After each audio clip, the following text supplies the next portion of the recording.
আসসালামু আলাইকুম। সবাইকে আমন্ত্রণ এনবিএস আন্তর্জাতিক সংবাদে। শুরুতে NBS24.org শিরোনাম। হরমুজে ইরানের অনুমতি ছাড়া এক চুল নড়বে না কিছুই। তেহরানের করা হুঁশিয়ারিতে চাপে যুক্তরাষ্ট্র ইসরায়েল ঘনিষ্ঠরা। ইরানকে চাপে ফেলতে মরিয়া যুক্তরাষ্ট্র। মধ্যপ্রাচ্যে আরো হাজার হাজার সেনা, তবুও কি বদলাবে কিছু? যুক্তরাষ্ট্রের হুমকি উপেক্ষা করে হরমুজ পাড়ি, ইরানি সুপার ট্যাঙ্কারের নতুন বার্তা। ইসরায়েলের দ্বিমুখী নীতিতে ক্ষুব্ধ ইউক্রেন, চুরি করা শস্যবাহী জাহাজে অনুমতি ঘিরে তীব্র বিতর্ক।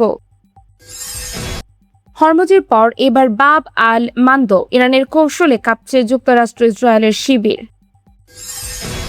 ইরান ইস্যুতে যুক্তরাষ্ট্রকে কঠিন বার্তা রাশিয়ার, ইউরেনিয়াম নিয়ে নতুন করে চাপে ওয়াশিংটন। এবং যুক্তরাষ্ট্রকে পাশ কাটিয়ে ন্যাটোর নিয়ন্ত্রণ নিতে চায় ইউরোপ, ভাঙছে পুরনো নির্ভরতার শৃঙ্খল। দর্শক, এতক্ষণ শুনছিলেন শিরোনাম, এবার বিস্তারিত। দর্শকের ভিডিওটিতে লাইক দিবেন এবং আপনি কোন স্থান থেকে শুনছেন অবশ্যই কমেন্ট করে জানাবেন। খবর পড়ছি আমি আতিয়া আফিফা। হরমুজ ইরানের অনুমতি ছাড়া এক চুল নড়বে না কিছুই। তেহরানের করা হুঁশিয়ারিতে চাপে যুক্তরাষ্ট্র ইসরায়েলের ঘনিষ্ঠরা। হরমুজ প্রণালীতে নিরাপদ সামুদ্রিক করিডোর গঠনের লক্ষ্যে আন্তর্জাতিক সামুদ্রিক সংস্থায় সংযুক্ত আরব আমিরাতের উত্থাপিত প্রস্তাব কঠোরভাবে প্রত্যাখ্যান করেছে ইরান। তেহরান এই প্রস্তাবকে সরাসরি আইনগতভাবে ভিত্তিহীন এবং রাজনৈতিকভাবে উদ্দেশ্য প্রণোদিত বলে আখ্যা দিয়েছে। মঙ্গলবার সংস্থাটি আইন বিষয়ক কমিটির ১১৩তম বৈঠক ইরানের বন্দর ও সামুদ্রিক সংস্থার উপস্থায়ী প্রতিনিধি পুরিয়া কলিভান্তে অবস্থান স্পষ্ট করেন। তিনি বলেন, হরমুজ প্রণালীর বর্তমান পরিস্থিতি নিয়ে আমিরাত যে প্রস্তাব দিয়েছে তা পাক্ষিক বর্ণনায় ভরপুর এবং এটি ভিত্তিহীন দাবি ও আইনগতভাবে অকার্যকর সিদ্ধান্ত রয়েছে। কলিভান্ত আরও জোর দিয়ে বলেন, হরমুজে যে কোনো করিডোর গঠনের ক্ষেত্রে প্রধান উপকূলীয় রাষ্ট্র হিসেবে ইরানের পূর্ণ সম্মতি ও সমন্বয় বাধ্যতামূলক। ইরানের সম্মতি ছাড়া এমন কোনো উদ্যোগ গ্রহণ করা হলো না যে তা গ্রহণযোগ্য হবে না। ইরানের সম্মতি ছাড়া এমন কোনো উদ্যোগ গ্রহণ করা হলে তা গ্রহণযোগ্য হবে না। তিনি আরও বলেন, যেসব দেশ তাদের ভূখণ্ড ব্যবহার করে আগ্রাসনের সহায়তা করছে তাদের আন্তর্জাতিক আইনের আওতায় দায় নিতে হবে। যুদ্ধ পরিস্থিতির মধ্যেও হরমুজ প্রণালী সাধারণ বাণিজ্যিক জাহাজের জন্য উন্মুক্ত রাখা হয়েছে বলে জানায় ইরান। তবে আক্রমণকারী বা শত্রুপক্ষের সঙ্গে সংশ্লিষ্ট জাহাজগুলোর চলাচল সীমিত করা হয়েছে। ইরানের মতো আমিরাতের এই প্রস্তাবের মাধ্যমে পরিস্থিতির জন্য তেহরানকে দায়ী করার চেষ্টা করা হয়েছে, যা বাস্তবতা ও আইনের দিক থেকে দুর্বল। ইরান তথ্যমতে চলমান সংঘাতের ৪০ দিনে ইরানের ৩৯টি বাণিজ্যিক জাহাজে হামলা চালানো হয়েছে এবং সেগুলো ডুবিয়ে দেওয়া হয়েছে। এসব হামলায় অন্তত ২০ জন নাবিক নিহত হয়েছেন। সংস্থাটির কাছে দেওয়া এক বিবৃতিতে ইরান বলেছেন, এগুলো কেবল সংখ্যা নয়, এগুলো স্পষ্ট যুদ্ধ অপরাধ এবং মানবতা বিরোধী অপরাধের উদাহরণ। এতে আরও বলা হয়, আগ্রাসনের জবাবে ইরান আত্মরক্ষার অধিকার প্রয়োগ করছে, যা আন্তর্জাতিক আইনে স্বীকৃত। ইরানকে চাপে ফেলতে মরিয়া যুক্তরাষ্ট্র। মধ্যপ্রাচ্যে আরো হাজার হাজার সেনা, তবুও কি বদলাবে কিছু? মধ্যপ্রাচ্যে উত্তেজনা কমার বদলে আরো বাড়ছে। যুক্তরাষ্ট্র এবার সেখানে অতিরিক্ত প্রায় ৬,০০০ সৈন্য পাঠানোর সিদ্ধান্ত নিয়েছে। বিশ্লেষকদের মতে, ইরানকে চাপে ফেলতে এই পদক্ষেপ নেওয়া হলেও বাস্তবে এতে পরিস্থিতি আরো জটিল হয়ে উঠতে পারে। মার্কিন প্রতিরক্ষা দপ্তরের তথ্য অনুযায়ী প্রেসিডেন্ট ডোনাল্ড ট্রাম্পের প্রশাসন ইরানকে চুক্তিতে বাধ্য করার লক্ষ্যে এই সামরিক প্রস্তুতি জোরদার করছে। কর্মকর্তারা জানিয়েছেন, যদি বর্তমান যুদ্ধবিরতি দীর্ঘস্থায়ী না হয় তাহলে অতিরিক্ত হামলা বা স্থল অভিযান চালানোর বিষয়টিও বিবেচনায় রাখা হচ্ছে, এমনকি অবরোধ চলাকালেও। মার্কিন সংবাদ মাধ্যমের খবরে বলা হয়েছে, এই অঞ্চলে মোতায়েন করা বাহিনীর মধ্যে বিমানবাহী রণতরী USS জর্জ H.W. বুশ এবং এর সঙ্গে থাকা কয়েকটি যুদ্ধজাহাজে ইতিমধ্যে প্রায় ৬,০০০ সৈন্য রয়েছে। এছাড়া অ্যাম্ফিবিয়াস আক্রমণ জাহাজ বক্সার গ্রুপ এবং এর সঙ্গে থাকা ১১তম মেরিন ইউনিটের প্রায় ৪,২০০ সৈন্য শিগগিরই সেখানে পৌঁছাবে বলে জানা গেছে। ধারণা করা হচ্ছে, যুদ্ধবিরতির সময়সীমা শেষ হওয়ার ঠিক আগে এই বাহিনী মধ্যপ্রাচ্যে অবস্থানরত অন্যান্য শক্তির সঙ্গে যুক্ত হবে। পেন্টাগনের তথ্য অনুযায়ী অতিরিক্ত বাহিনী যুক্ত হয়ে ইরানকে ঘিরে মোতায়েন মার্কিন সেনার সংখ্যা প্রায় ৫০,০০০-এ পৌঁছাবে। এর মধ্যে তেহরানের উপর অর্থনৈতিক চাপ বাড়াতে ডোনাল্ড ট্রাম্প ইরানের বন্দরগুলোতে নৌ অবরোধের ঘোষণা দিয়েছেন। তার লক্ষ্য হরমুজ প্রণালী দিয়ে তেল পরিবহন পুনরায় চালু করতে ইরানকে বাধ্য করা। যদিও সাম্প্রতিক আলোচনায় অচল অবস্থা দেখা দিয়েছে, ট্রাম্প ইঙ্গিত দিয়েছেন যে খুব শিগগিরই আবার আলোচনা শুরু হতে পারে। তার দাবি, এই সংঘাত শেষ হওয়ার খুব কাছাকাছি। যুক্তরাষ্ট্রের হুমকি উপেক্ষা করে হরমুজ পাড়ি, ইরানি সুপার ট্যাঙ্কারের নতুন বার্তা। যুক্তরাষ্ট্রের অবরোধ ও হুমকিকে উপেক্ষা করে একটি বিশাল ইরানি তেলবাহী সুপার ট্যাঙ্কার হরমুজ প্রণালী অতিক্রম করে নিরাপদে ইরানের জলসীমায় প্রবেশ করেছে বলে জানিয়েছে দেশটির গণমাধ্যম। বুধবার ১৫ এপ্রিল সকালে ইরান ফার্স্ট নিউজ এজেন্সির এক প্রতিবেদনে বলা হয়, প্রায় ২০ লাখ ব্যারেল অপরিশোধিত তেল বহনে সক্ষম এই সুপার ট্যাঙ্কারটি কোনো ধরনের গোপনীয়তা ছাড়াই আন্তর্জাতিক জলসীমা ও হরমুজ প্রণালী পাড়ি দিয়েছে। এমনকি জাহাজটির ট্র্যাকিং ব্যবস্থাও চালক ছিল। ছিল, যা এই যাত্রাকে আরও প্রকাশ্য করে তুলেছে। এর আগে মঙ্গলবার যুক্তরাষ্ট্রের সেন্ট্রাল কমান্ড দাবি করেছিলেন ইরানের সঙ্গে সব ধরনের সামুদ্রিক বাণিজ্য পুরোপুরি বন্ধ করে দেওয়া হয়েছে। তারও একদিন আগে সোমবার থেকে ইরানের বন্দরগুলোতে প্রবেশ ও বের হওয়া সব ধরনের নৌ চলাচলের উপর অবরোধ আরোপ করা হয়। মধ্যপ্রাচ্যে সামরিক কার্যক্রম পরিচালনাকারী কমান্ড জানায়, উপসাগরীয় অঞ্চল, ওমান সাগর, ইরানের বন্দরগুলোতে যাতায়াতকারী সব দেশের জাহাজের ক্ষেত্রে এই অবরোধ কার্যকর করা হচ্ছে। তবে ইরানি সুপার ট্যাঙ্কারের এই যাত্রা দেখিয়ে দিচ্ছে বাস্তবে সেই অবরোধ কতটা কার্যকর তা নিয়ে এখন নতুন প্রশ্ন উঠছে। ইসরায়েলের দ্বিমুখী নীতিতে ক্ষুব্ধ ইউক্রেন। চুরি করা শস্যবাহী জাহাজে অনুমতি ঘিরে তীব্র বিতর্ক। ইউক্রেন থেকে চুরি করা শস্য বহনকারী একটি রুশ জাহাজকে বন্দরে ভিড়তে দেওয়ার অভিযোগে ইসরায়েলের উপর তীব্র ক্ষোভ প্রকাশ করেছে ইউক্রেন। ইসরায়েলে নিযুক্ত ইউক্রেনের রাষ্ট্রদূত ইভজেন কর্নিচুক বিষয়টি নিশ্চিত করে বলেন, এই ঘটনায় তারা গভীরভাবে অসন্তুষ্ট। তিনি বলেন, আমরা যদি ইরান থেকে কেনাকাটা শুরু করতাম তাহলে ইসরায়েল তা মেনে নিত না। আমরা সেই বিষয়টি এড়িয়ে চলেছি। একইভাবে রাশিয়ার ক্ষেত্রেও আমরা আপনাদের কাছ থেকে এই ধরনের আচরণ আশা করি। কর্নিচুক জানান, গত 27 মার্চ তিনি ইসরায়েলের পররাষ্ট্র মন্ত্রণালয়ের অর্থনৈতিক বিভাগে প্রমাণ জমা দেন যে জাহাজটি চুরি করা শস্য বহন করছে।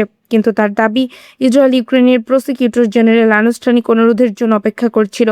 পরে ইসরায়েলের নিযুক্ত রাষ্ট্রদূত মাইকেল ব্রডস্কি আনুষ্ঠানিক অনুরোধ এবং আদালতের নির্দেশনা সংশ্লিষ্ট কর্তৃপক্ষের কাছে পাঠান। তবে কর্নিচুক অভিযোগ করেন, পররাষ্ট্র মন্ত্রণালয়, বিচার মন্ত্রণালয় এবং কাস্টমস সবাই বিষয়টি জানত। অন্তত আরও তথ্য না পাওয়া পর্যন্ত তারা জাহাজটিকে ভিড়তে দেওয়ায় বিষয়টি স্থগিত রাখতে পারত, কিন্তু তারা তা করেনি। তিনি আরও বলেন, এই ঘটনা আন্তর্জাতিক আইন এবং দুই দেশের মধ্যে বিদ্যমান চুক্তির লঙ্ঘন। এদিকে ইসরায়েলের প্রধানমন্ত্রী বেনিয়ামিন নেতানিয়াহুর দপ্তর ইউক্রেনের প্রেসিডেন্ট ভলোদিমির জেলেনস্কির দপ্তরের সঙ্গে যোগাযোগ করে দুই নেতার মধ্যে ফোনালাপের উদ্যোগ নেয়। হরমুজের পর এবার বাব আল মানদেব ইরানের কৌশলে কাঁপছে যুক্তরাষ্ট্র ইসরায়েল শিবির। যুক্তরাষ্ট্র ইসরায়েলের সঙ্গে ইরানের 2 সপ্তাহের যুদ্ধবিরতির মধ্যেই নতুন করে উত্তেজনা তৈরি হয়েছে। ওয়াশিংটন ইরানের বিরুদ্ধে নৌ অবরোধ শুরু করেছে, যাকে ট্রাম্প চূড়ান্ত ধাক্কা হিসেবে উল্লেখ করেছেন। তবে বিশ্লেষকদের মতে এই পদক্ষেপ উল্টো যুক্তরাষ্ট্রের জন্য বড় ধরনের অর্থনৈতিক সংকট ডেকে আনতে পারে। এই প্রেক্ষাপটে ইয়েমেনের আনসারুল্লাহ আবারও গুরুত্বপূর্ণ ভূমিকা নিয়ে সামনে এসেছে। গত 2 বছরে দ্বিতীয়বারের মতো তারা সমর্থনমূলক ফ্রন্টে প্রবেশ করেছে। গাজা যুদ্ধের সময়ও তারা কার্যকর প্রতিরোধ গড়ে তুলেছিল। ইরানের বিরুদ্ধে মার্কিন অবরোধ ঘোষণা এবং ইসলামাবাদের আলোচনার ব্যর্থতার পর আনসারুল্লাহর প্রকাশ্যে ইরানের প্রতি তাদের দৃঢ় সমর্থন জানিয়েছে।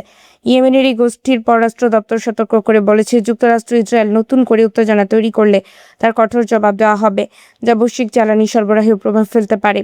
এর আগে গাজায় এসে আনসারুল্লাহ লোহিত সাগর অঞ্চলে নিজেদের শক্ত অবস্থান প্রমাণ করে।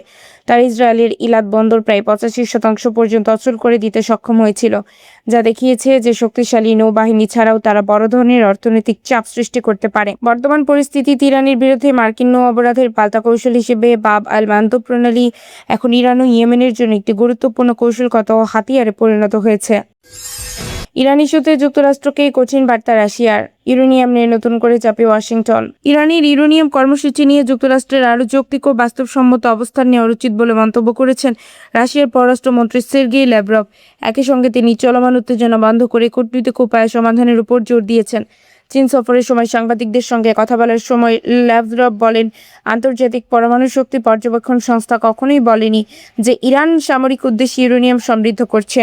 তার মধ্যে এই বাস্তবতা বিবেচনা নিয়ে যুক্তরাষ্ট্রের উচিত মধ্যপ্রাচ্যে হামলা বন্ধ করা। তিনি আরও বলেন, এই সংঘাতে শুধু ইরান নয় বরং যুক্তরাষ্ট্রের মিত্র দেশগুলোও ক্ষতি হচ্ছে। তাই যুদ্ধের পথ থেকে সরে এসে আলোচনার মাধ্যমেই সমস্যার সমাধান করা প্রয়োজন। রুশ পররাষ্ট্রমন্ত্রী জানান, যুক্তরাষ্ট্র যদি কূটনৈতিক উপায়ে ইরানের সঙ্গে মতপার্থক্য দূর করতে চায় তাহলে রাশিয়া সেই প্রক্রিয়ায় সহায়তা দিতে প্রস্তুত। উল্লেখ্য, ইরানের কাছে প্রায় 400 কেজি ইউরেনিয়াম রয়েছে, যার বিশুদ্ধতা প্রায় 60% বলে আন্তর্জাতিক পর্যবেক্ষক সংস্থার তথ্য। এই মাত্রা আরও বাড়ালে তা পরমাণু অস্ত্র তৈরির উপযোগী বলে হতে পারে ধারণা করা হয়। তবে যুক্তরাষ্ট্র দীর্ঘদিন ধরে অভিযোগ করে আসছে যে ইরান তাদের পরমাণু কর্মসূচির আড়ালে অস্ত্র তৈরির চেষ্টা করছে। অন্যদিকে তেহরান বরাবরই এই অভিযোগ অস্বীকার করে আসছে এবং তাদের কর্মসূচিকে শান্তিপূর্ণ বলে দাবি করে।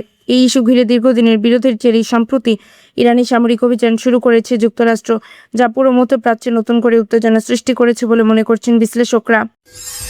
যুক্তরাষ্ট্রকে পাশ কাটিয়ে ন্যাটোর নিয়ন্ত্রণ নিতে চায় ইউরোপ, ভাঙছে পুরনো নির্ভরতার শৃঙ্খল। আমেরিকা যদি ন্যাটো থেকে সরে দাঁড়ায় তাহলে নিজেদের নিরাপত্তা নিশ্চিত করতে ইউরোপ যাতে স্বয়ংসম্পূর্ণ হতে পারে সেই লক্ষ্যে নতুন একটি বিকল্প পরিকল্পনা এগিয়ে নিচ্ছে ইউরোপীয় দেশগুলো, দীর্ঘদিন ধরে বিরোধিতা করে আসা জার্মানি এখন এতে সমর্থন দেওয়ায় পরিকল্পনাটি নতুন গতি পেয়েছে বলে জানা গেছে। পরিকল্পনার সঙ্গে যুক্ত কর্মকর্তারা এটিকে ইউরোপীয় ন্যাটো হিসেবে উল্লেখ করছেন।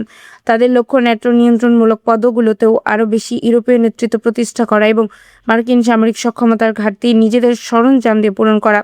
বিভিন্ন অনানুষ্ঠানিক বৈঠক আলোচনার মাধ্যমে এই পরিকল্পনাকে এগিয়ে নেওয়া হচ্ছে। সংশ্লিষ্টদের মতে এটি বর্তমানে জোটের বিকল্প নয়, বরং লক্ষ্য হলো প্রতিরক্ষা ব্যবস্থার ধারাবাহিকতা বজায় রাখা, বিশেষ করে এমন পরিস্থিতিতে যখন যুক্তরাষ্ট্র ইউরোপ থেকে সেনা সরিয়ে নিতে পারে বা নিরাপত্তা দেওয়ার প্রতিশ্রুতি থেকে সরে আসতে পারে। গত বছর এই পরিকল্পনার সূচনা হলে সাম্প্রতিক ঘটনাগুলো এটিকে আরও গুরুত্বপূর্ণ করে তুলেছে। যুক্তরাষ্ট্রের উপর নির্ভরযোগ্যতা নিয়ে ইউরোপে যে উদ্বেগ তৈরি হয়েছে সেটি এ উদ্যোগের মূল কারণ হিসেবে দেখা হচ্ছে। বিশেষ করে ট্রাম্প প্রশাসনের সময় ডেনমার্কের কাছ থেকে গ্রিনল্যান্ড নিয়ে হুমকির ঘটনা এবং ইরানি শীতই ইউরোপের অনাগ্রহী সবকিছু মিলে দুই পক্ষের মধ্যে দূরত্ব বাড়ছে। সবচেয়ে বড় পরিবর্তন এসেছে জার্মানির অবস্থানে। দীর্ঘদিন ধরে ইউরোপীয় প্রতিরক্ষা ব্যবস্থায় স্বয়ংসম্পূর্ণতার ফরাসি আহ্বান উপেক্ষা করে আসা বার্লিন এখন সেই অবস্থান থেকে সরে আসছে। নতুন নেতৃত্বের অধীনে জার্মানি মনে করছেন যুক্তরাষ্ট্রের উপর এককভাবে নির্ভর করা নিরাপদ নয়। ফলে ইউরোপ এখন নিজস্ব নিরাপত্তা কাঠামো আরও শক্তিশালী করার পথে এগোচ্ছে, যা ভবিষ্যতের বিশ্ব রাজনীতিতে বড় পরিবর্তনের ইঙ্গিত দিচ্ছে। দর্শক, এই ছিল এখনকার মতো। আমাদের পরবর্তী সংবাদ দেখার আমন্ত্রণ জানিয়ে বিদায় নিচ্ছি আমি শফিউল আলম আরাফ।